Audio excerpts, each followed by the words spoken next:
If you're in the mood for a little bit of a hectic story, then this is the video that you want to watch right now.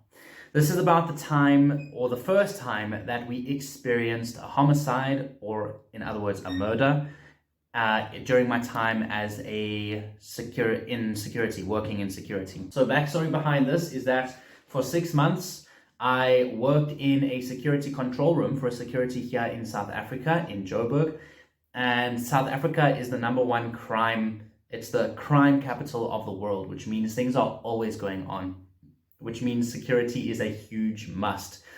Which means that of all the places in South Africa that I couldn't get a job, the one place I could get a job was in security. So I went and I did that to make some money. But oh boy, was I not prepared for what I was going to go through. Actually, no, I was pretty prepared. I just didn't enjoy going through it. It was horrible dealing with the emergencies all the time, running around, rushing things through. I'll make another whole video. I'll make an experience video on what it was like to be a control room controller or a security controller. I'm basically the dude that was dispatching and dealing with the emergencies and calls coming in and watching the cameras and a whole bunch of stuff. There was a whole bunch of stuff to it. But this is about the first time that we had a murder, a homicide, at least that I experienced. Obviously, it wasn't the first time ever that they'd experienced it. It happens all the time, unfortunately. But it was the first time that we experienced it on the level that we did. So it was a pretty, I don't remember the actual day. A lot of those days blur into one because some days it was so boring, nothing happened.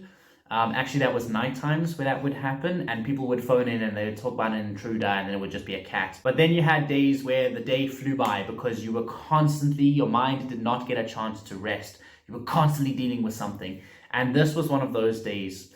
It's always when the worst things happen, or always when there's just everything is going wrong. Everything is not going according to plan. And that's when people decide, hey, I'm going to murder someone now. Hey, I'm going to kidnap someone now. Hey, I'm going to follow this person home. It's just a mess. It's a real mess. It's like criminal minds work on the same level. Either nothing is happening or everything is happening at once. And you can't put it down to time or date because it was so random. It was so sporadic. There was no patterns in it all. So it was one of those days. It had been a very long, hard, busy day. The whole room was tired. There's about 3 or 4 people sitting in the front row or the middle row, which was our row. There's a whole bunch of people sitting in the front row, which is basically, they are the reactive side. So they take calls and deal with complaints and issues and things like that. We deal with the actual dispatching and dealing of security. And then you get the guys at the back, 3 or 4 sitting at the back. I forget what they called. The C1 and C2, I think. And C1 sits at the back, which is like Captain or Commander 1 or something like that. I don't remember. And then C2 sits in front somewhere, or sometimes they sit on the side of C1, but C1 basically controls the operation of these 2 rows here. And because of that, sometimes C1 will take the biggest, most dangerous calls or most intense calls because they obviously have the experience and the knowledge on how to deal with that stuff. They also lead the room. So if something very hectic is happening, they take command, they take control, and they lead the room on instructions on what to do. Because sometimes if something is hectic enough, all the other things fall flat, the radios go silent, and you deal with that one situation. And this is what happened. So we all had a very long day. We were all constantly on the radios, constantly on the phones, constantly looking at the screens, dealing with dispatching, dealing with panic buttons, a whole bunch of mess, really, dealing with hijackings and car chases and a whole bunch of stuff. And finally, the day starts to mellow out a little bit. It starts getting, yes, we get calls. Yes, we have dispatches. We've got alarms. We've got panic buttons. Panic buttons started slowing down.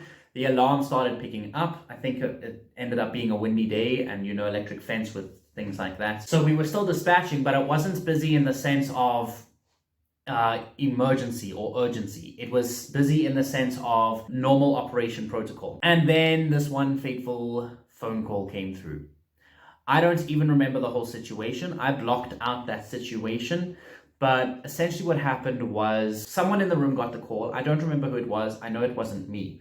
But they got the call and they started talking very calm and very mellow. And when you're dealing with something like that, you have to learn that skill to to keep your energies mellow so that you don't freak out and they don't freak out more. This person apparently was going on about this situation is happening, something's going on, blah, blah, blah, blah, blah, blah. This person on our side was trying to speak slowly, peacefully, trying to get the whole story. I don't remember if this happened before or after, but I remember that I think the call got transferred to Command 1. He started talking and we all mellowed out. We all stopped talking on the radios because we could feel that there was something going on. You can feel it in the room. You can feel the tense energy kind of building up. And then we just heard murder from the captain, from his mouth. We just heard murder and we were all stunned. We were like, what? This was my first time experiencing something like this.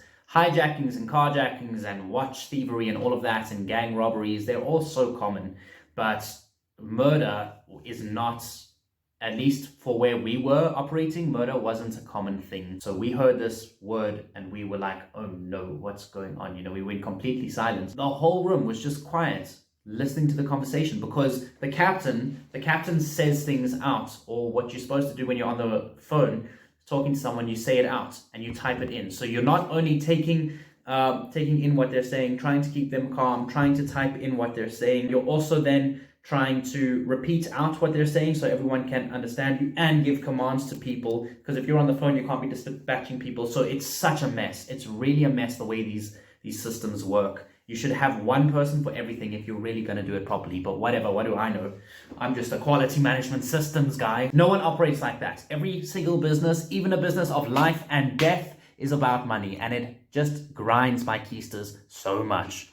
Nonetheless, that's what it is. We heard the murder word. We heard P4. That's where I learned what P4 stands for. In paramedic term, P1 is an urgent call because they need to be saved. Their life needs to be saved ASAP. P2 is a little less urgent. P3 is where it's like nothing life-threatening, but they do need assistance. And P4 is death.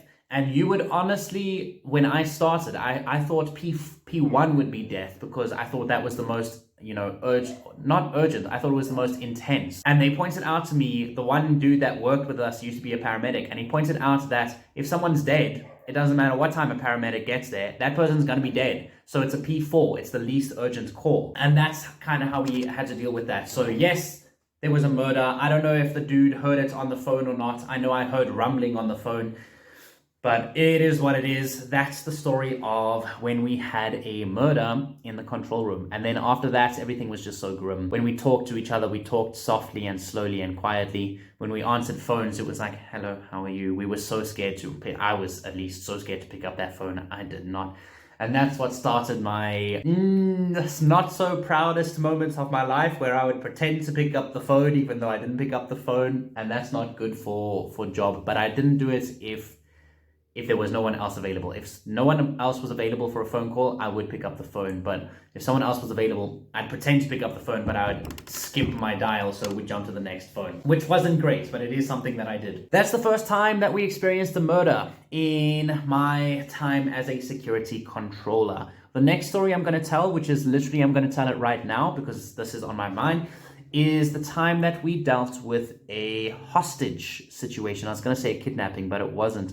It was a hostage situation. I remember this one a lot better than I remember the murder one, because this hostage situation was even worse. I'm going to tell you about it in the next story. So thank you for liking, subscribing, leaving a comment, and engaging with the channel. I'm going to see you in the next video, which is the story time about the time that I dealt with a hostage situation as a security controller. Bye bye.